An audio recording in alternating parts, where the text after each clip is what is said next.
So thanks for coming tonight, everyone. This is part 3 of a series that we've been doing, Reclaiming Your Health. And tonight we're going to do the immune system because we were just talking about it before that the weather has been changing from not only day to day, but minute to minute. And for a lot of us, that can affect our health. And also our immune system ends up having way more to do. So we're going to try and get some strategies going tonight to figure out ways to not just boost your immune system, but just make it function better because you don't want, it's like Goldilocks. You don't want your immune system to be overly active or underactive because in both cases you can have problems. So we just want to create healthy immune systems. So next slide, please. So here, this poor lady, I wanted to talk about being run down first, because I think that's, we think about being sick as the main focus, but actually a lot of us are able to fight off some of these bugs and, viruses, bacteria without actually getting sick, but that you feel run down and some of the symptoms. So you recognize them and know to take care of yourself, get a little bit more rest, drink your orange juice or have your tea. That most of us kind of fight off that feeling. It's that we have too much to do. We don't have time to get sick, but you still have to take care of yourself. So if you are, this is like preclinical before you get sick. These are some of the symptoms that you can be just lethargic and you don't know why, because you don't really, you're not stuffy, you're not headachy, you're just feeling that you're not motivated to do things. You might feel weak, like it's like, like things that you normally do, like take a shower, get out of the chair to, pick up a magazine, whatever, you're just feeling like you just want to sit and veg out, as they say. But these can be symptoms of that you're actually fighting something in your system. You can have food cravings, and the food cravings are usually built around the fact that you're actually tired and you think if you eat, you'll get a surge of energy. And sometimes it works, sometimes it doesn't. But you'll notice that, and especially for comfort foods, and that's also a symptom of just being run down. Like I said, it's very difficult to get yourself motivated to do the things that you have to do. And then also very common is to have brain fog or a lack of focus. And so pain can do all these things as well. So it's a little hard to tell, are you fighting something or is it just my pain? So to me, I would look for something that's unusual. Is this something different for you that you feel like, you just don't feel like yourself anymore, and that you kind of know what your pain feels like, but this feels different. Next slide, please. So the immune system is complicated. I just wanted to list off some of the elements. The reason that it's complicated is that you can name the jobs that these different pieces of the immune system do, but they don't do them in isolation. Like an example would be when you have antibodies, they go to the cell that is considered, they go to the area that is on the surface of the cell that's considered foreign, like an invasion of like a virus or a bacteria or a fungus or something. And they kind of plant the seeds to have this whole cell be destroyed. To save you from getting sick. So the antibodies need the white blood cells. Everything needs each other, and then red blood cells in general are going to keep you healthy and energized, delivering oxygen everywhere. So again, if you're feeling kind of low, it may not be that you don't have enough red blood cells. It may be that they're just not circulating because everything's kind of logy. The white blood cells, there are lots of different kinds of white blood cells. We can go over that in a minute. The complement system is just what it says, is that it's helping the white blood cells to do their job.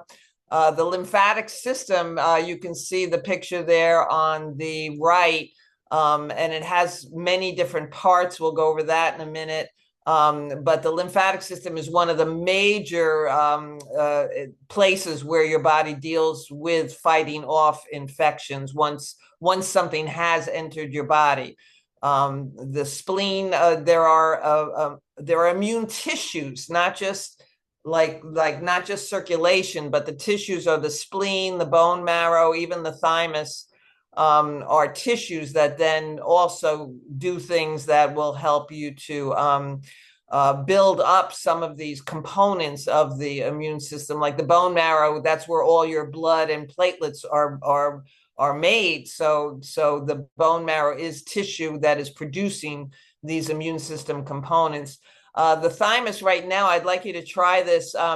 Just put your hand below your neck, so it's on your chest, you're on your sternum, the bone in the front of your chest there. So you put your hand there and then just kind of knock the other hand on top of it just 5 times very lightly, and that you're doing thymus thumping when you do that. And we can go over this later when we can all see each other. And I can show you a little bit better, but that is actually a good way to get some energy when you're in this like logy, lethargic feeling that you're coming down with something. That actually, it can help the immune system, but in general, it also just energizes you. So let's go over some, and we'll keep this slide here. So the white blood cells are, again, made in your bone marrow. They move through the blood and the tissues throughout your body. They're looking for foreign invaders. They're looking for microbes. So that could be bacteria, viruses, parasites, fungi. We'll get to that later in terms of what some of the differences are and how to treat them. And then when they find them, the white blood cells launch an immune attack.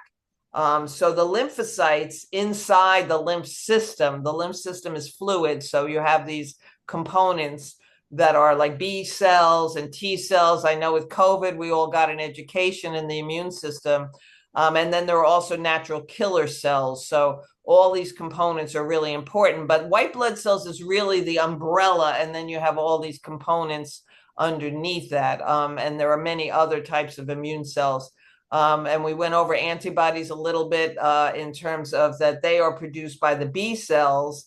And so there are also memory cells. So B and T cells can remember that you were exposed to something. That's why some of our childhood diseases, once you've had them, you don't get them again because your body will remember to be able to fight them. And so some of the new vaccines use that technology to be able to remind you if you've had something before, either to not get the virus or the bacteria, or to have a milder case. You could have a milder case of whatever the thing is that you're fighting.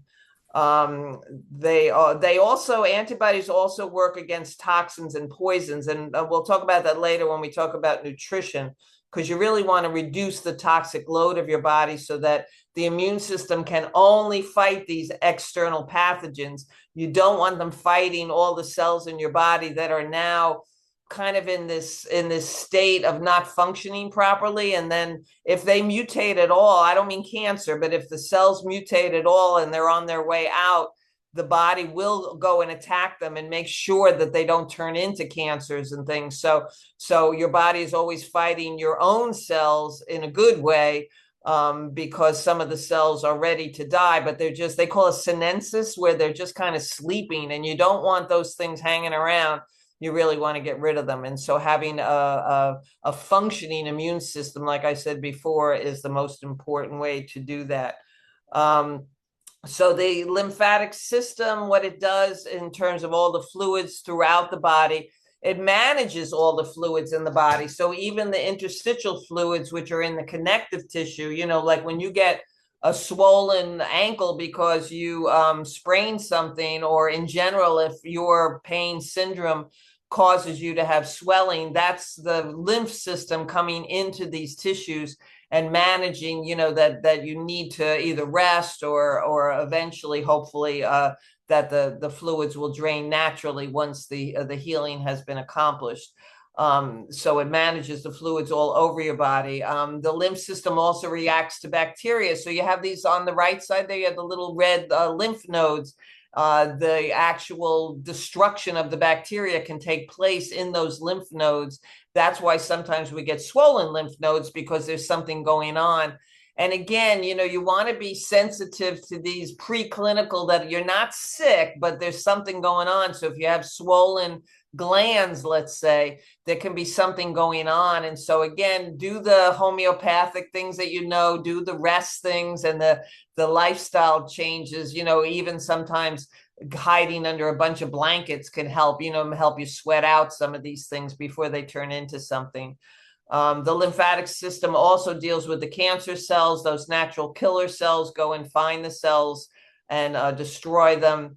And then there are cell products that can result in diseases. And so, the body also is really good at recognizing, even if it's your own body, recognizing the problems that are, about to happen. It's pretty miraculous. And then it also absorbs some of the fats in our diet from the intestine. And so that gives it a certain consistency that's a little bit thicker than just plain old water. So you've got some fat cells in there as well. So basically you have the lymph nodes, you have the lymph vessels that connect all the lymph nodes. These are little tubes that carry the lymph. The lymph is colorless. You wouldn't see it, like a blister. That's exactly, what you're seeing when you see a blister, when you break a blister. And then you have tissues, like I said, the spleen and the thymus, and some of these tissues are actually containing infection-fighting white blood cells. So those tissues are also helping. They're part of the lymphatic system. And then, of course, you've got the white blood cells that are actually doing the work inside of all these fluids. So I think that's it. So the next slide, please. So we have other defenses besides the ones I just mentioned. Your body fluids have like antibiotics in them, and so they have ways of fighting bacteria. And that can be in the oil of your skin. I mean, one of the problems, I know we like to be clean, but one of the problems these days is that we take so many showers and baths and things that some of that skin oil isn't there as much. And then we need that for vitamin D as well. So, sometimes taking a sponge bath is not a bad idea, and I know we all like to wash our hair all the time, so being overly clean can destroy some of these skin oils. So you may want to make some, different decisions about, your cleanliness. Again, like a sponge bath is really a good solution. The saliva in our mouth, can get rid of things, because we're always breathing in. You go to any place where there are a lot of people, and that's why we were wearing masks all the time with COVID. And some of us still have to wear masks depending on what your health situation is, because the saliva isn't enough. Like the mask was an extra protection. But for the rest of us who don't have to wear a mask, the saliva is actually toxic to some of these bacteria and viruses, if it can recognize them and get rid of them before they actually even enter your body, more than just in your mouth and your throat. Tears also. So, you might want to, if you're feeling run down or something, listen to some sad music or watch a sad movie. That's actually very cleansing for your body. It also can fight bacteria. So sometimes having a good old cry is therapeutic. The lungs have mucus in the lungs. We probably all have had too much mucus in our life. And you think of it as something, was a mucinex or something, we want to get rid of it, but it's actually protecting the blood in our body.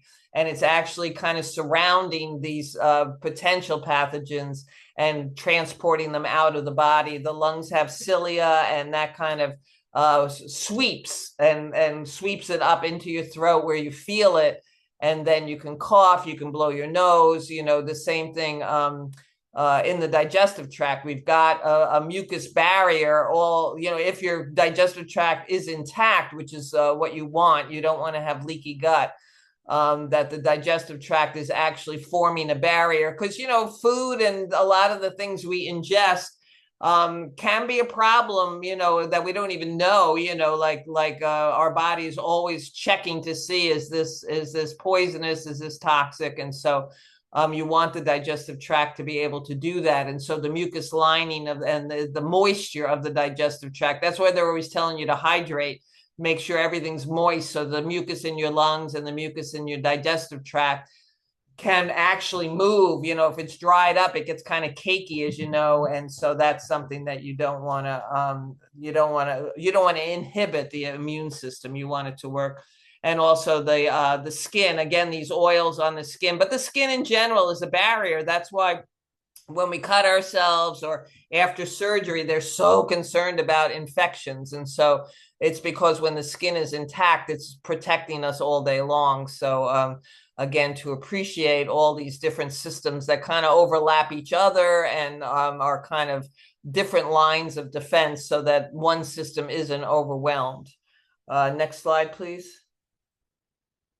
So these are the different kinds of pathogens that can come in. They're actually quite lovely looking, but they're just mischievous. So they end up causing problems in our body. But you can have, viruses, you can have bacteria, you can have fungus, you can have all sorts of different kinds of diseases, that are in the air, and some things are transmitted, like genetically too. So this doesn't take care of all diseases, but the immune system is really there to protect us for the outside world.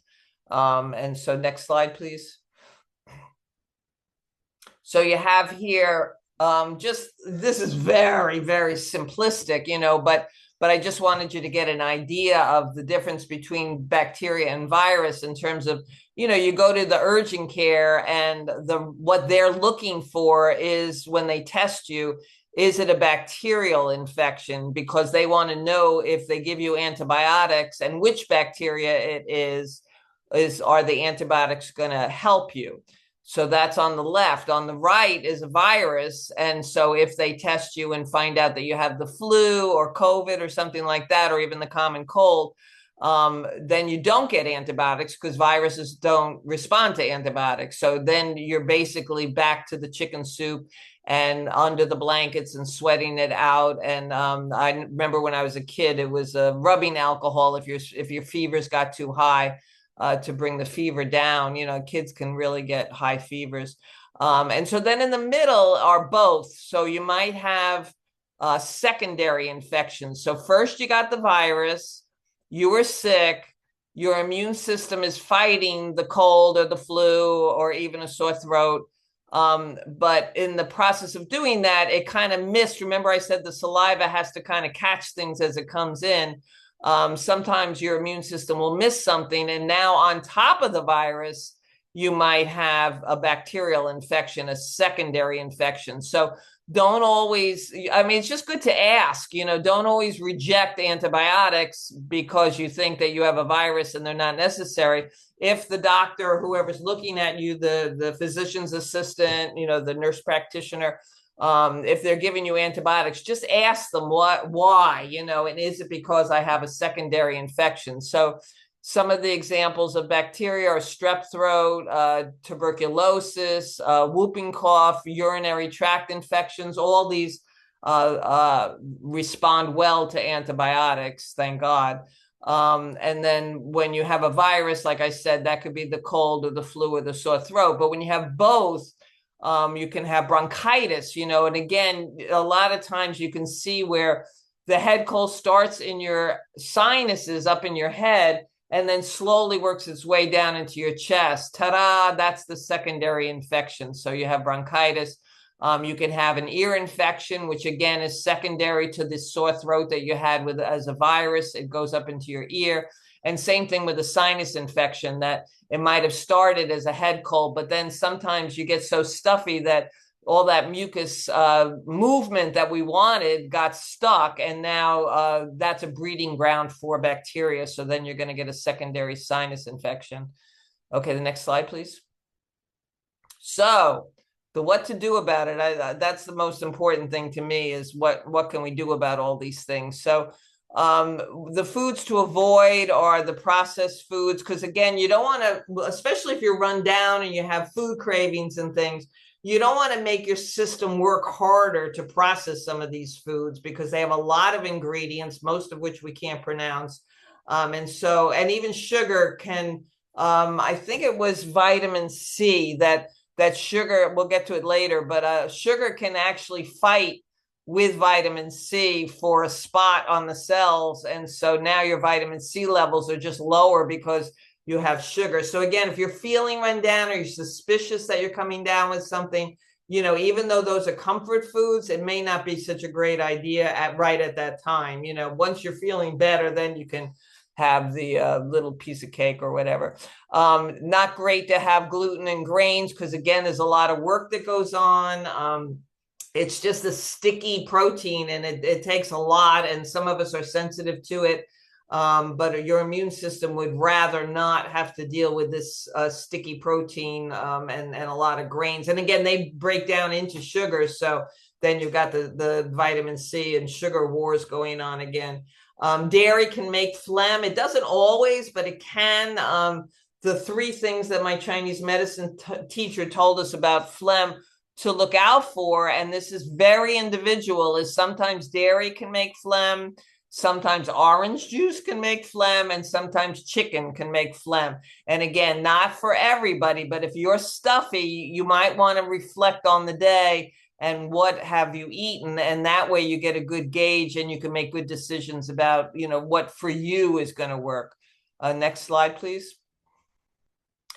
So these are the things we want to lean towards, and these are the things the reasons why. So you've got vitamin C there. So those are all the citrus and strawberries, the peppers. A lot of veggies have vitamin C. I looked it up for the carnivores, which I don't know how many of those are out here today.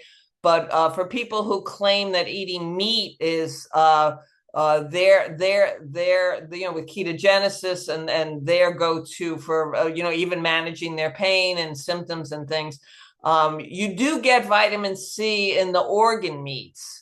You don't get a lot, but you get enough. And since you're not having sugar and carbs, then you don't have the war between the vitamin C and the glucose. So actually, you need less vitamin C than the rest of us if you're eating meat, and you are probably getting enough if you're eating organ meats. But not everyone eats organ meats. That's your livers and kidneys and all those things.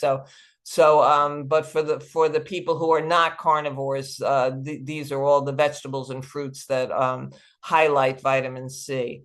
And vitamin C, you don't need large doses. They always say, what the large doses do is they probably reduce the length of a cold or a flu by maybe a day or something. So don't go crazy. You actually end up peeing out a lot of it. But if it makes you listen, placebo is important too. So if it makes you feel that you're doing something for your health, go for it. It's not harmful, but it's just you don't need it as much. They say you have to be down to I think it's 10 milligrams a day to get scurvy. So I don't think any of us are in that ballpark.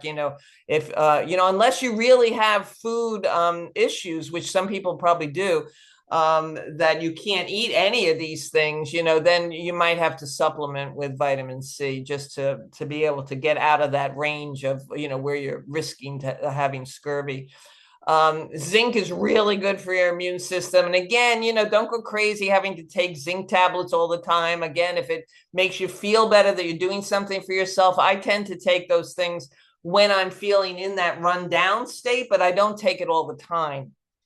So these are the places where you can get zinc in your diet: beef, oysters, crabs, cashews, chickpeas, Greek yogurt, pumpkin seeds, lentils. So you got a nice variety there of things to choose from in order to get the zinc. And again, it just reduces the length of a cold, or when you really, when they've done studies and things, if you really look at the length of the cold or the flu, you're reducing it by a day or two, which, if you're working and you have to get back to work, that is valuable. So it's not to not take it, but it's not going to prevent you from getting anything, so don't be fanatic. You don't have to be a fanatic about it. Probiotics are really great. Remember, we talked about the gut and the mucus lining, but there's also a lot of other things that happen in the digestive tract.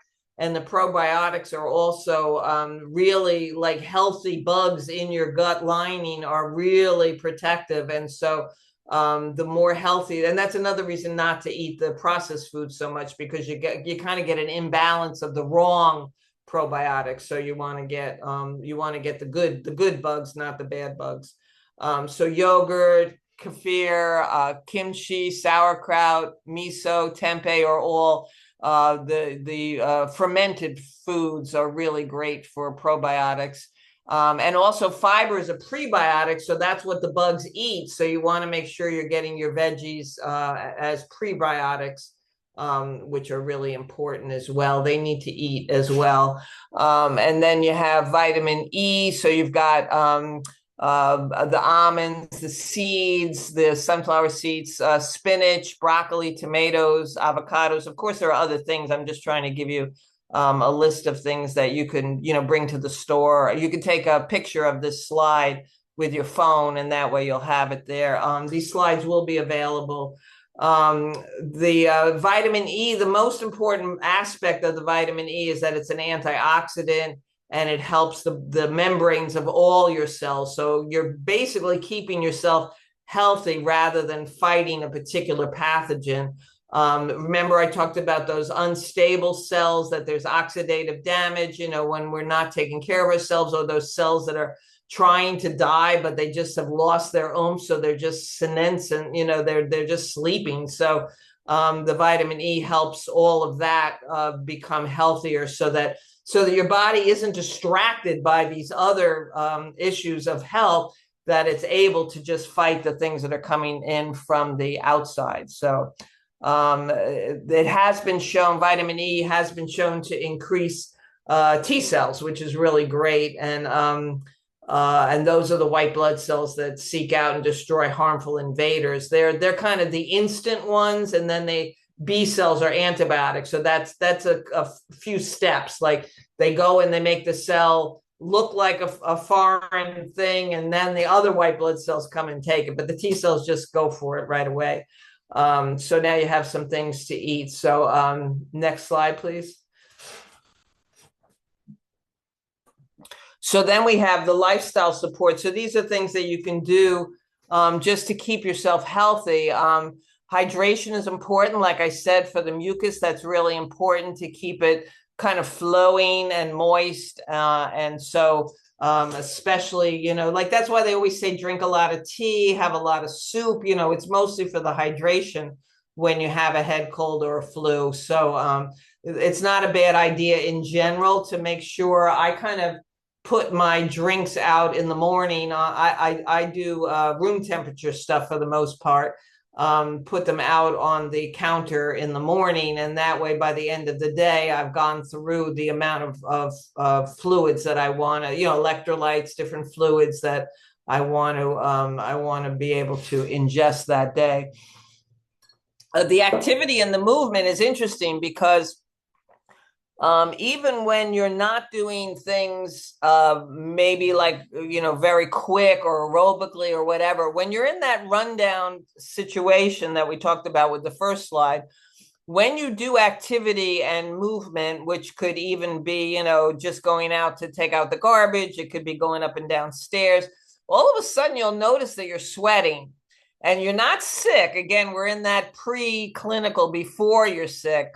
But your body will start, even under blankets, it's like, that's another symptom of being, you're not sick, but you're fighting something.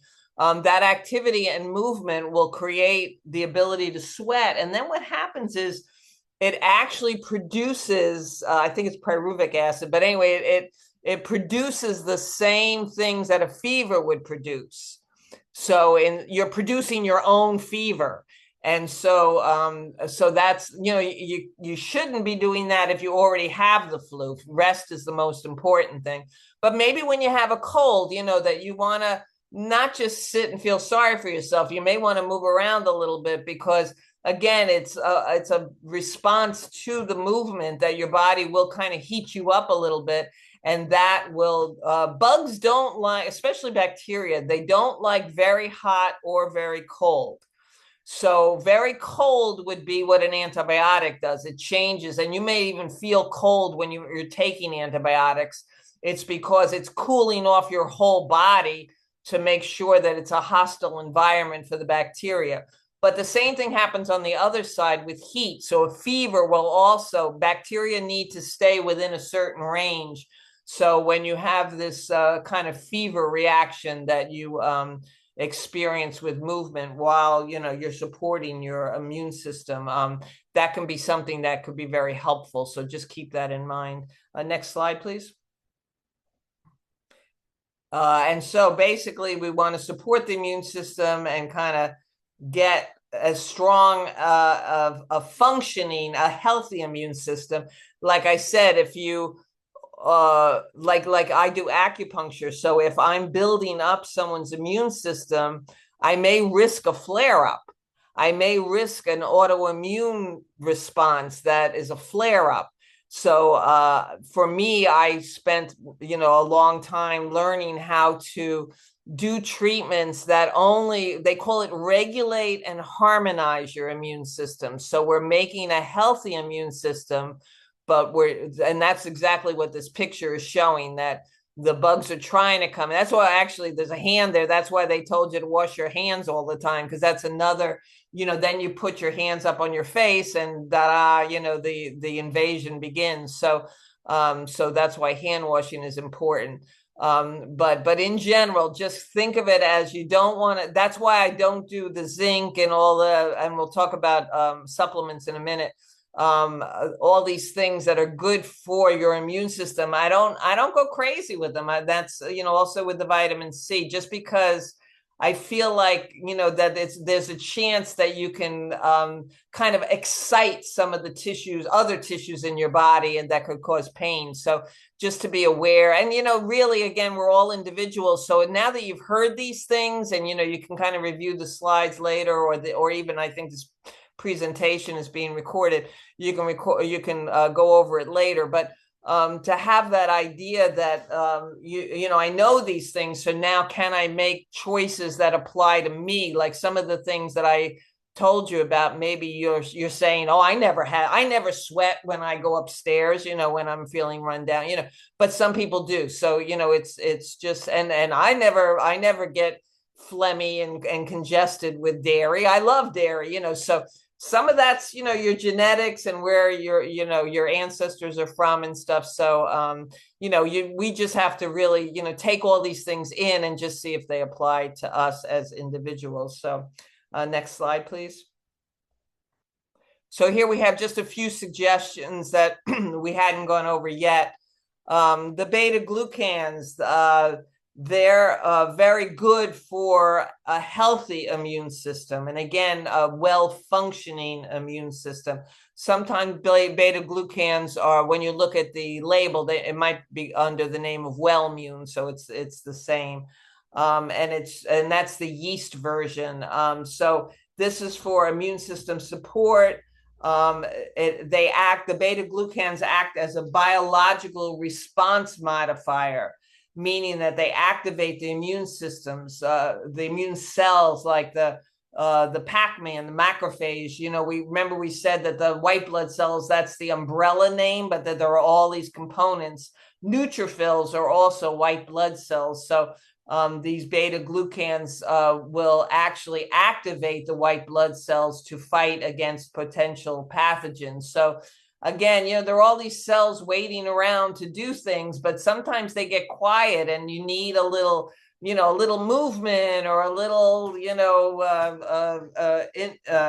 like to have some immune support to wake them up a little bit so they can do their job. So some of the places where you can get beta glucans are in oats and barley and rye and wheat, sorghum and rice. So all your grains. So, I know a lot of people are cutting back on their grains. So there are other ways of getting beta glucans. So the mushrooms are fabulous. So the shiitake mushrooms, reishi mushrooms, and then king oyster mushrooms have a lot of beta glucans. So, so those are, if you're not into grains, that's another.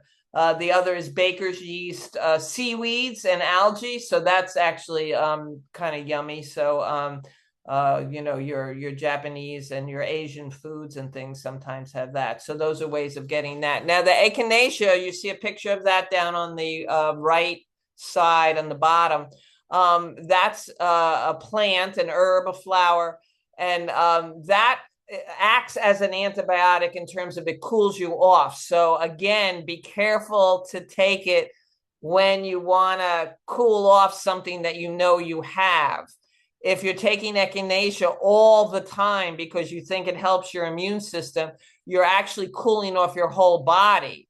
And so that's not, the immune system needs some heat also. It needs, for some of the ways that it fights pathogens, it needs heat. So you've got something that's cooling you. So just, take it, with that knowledge, with knowing what you're doing. I have an immune support supplement that I take that has echinacea in it, and a little bit of sore throat, a little bit of stuffy. If I feel like I might be coming down with something, I'll only take it for a night or two. That's how I do it. So you do you, but I'm just saying to make the decision knowing what it does, the effects of it. Vitamin D is a fabulous immune helper again. And they have discovered that, people get more illnesses when they don't have enough vitamin D. So you want to have good levels. Again, that oil on your skin combined with sunshine, that's one of the ways you can make vitamin D.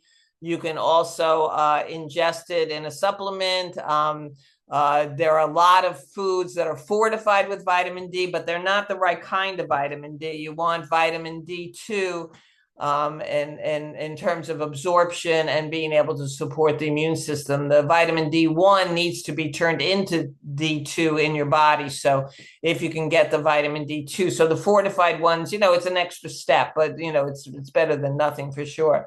Aloe is amazing. Aloe has so many different components to it. That the only thing it's missing is it's really not a great antibiotic. But we have a lot of other things that can get rid of bacteria. But it's great for fungus. It's great for viruses, and that's rare to have something that will fight off a virus. So again, if you feel like you're getting a cold or the flu or something like that, to drink aloe is really a great support for your immune system. You know why? Because it's supporting your digestive tract, the upper digestive tract. And so that's really great. Another thing I didn't mention was that the stomach acid, bacteria and viruses have a hard time getting through, so if it goes through your throat down into your stomach will take care of a lot of it. The problem is, like I said, the progression often is that it goes from your sinuses directly into your chest because you're breathing, and breathing some of these things in.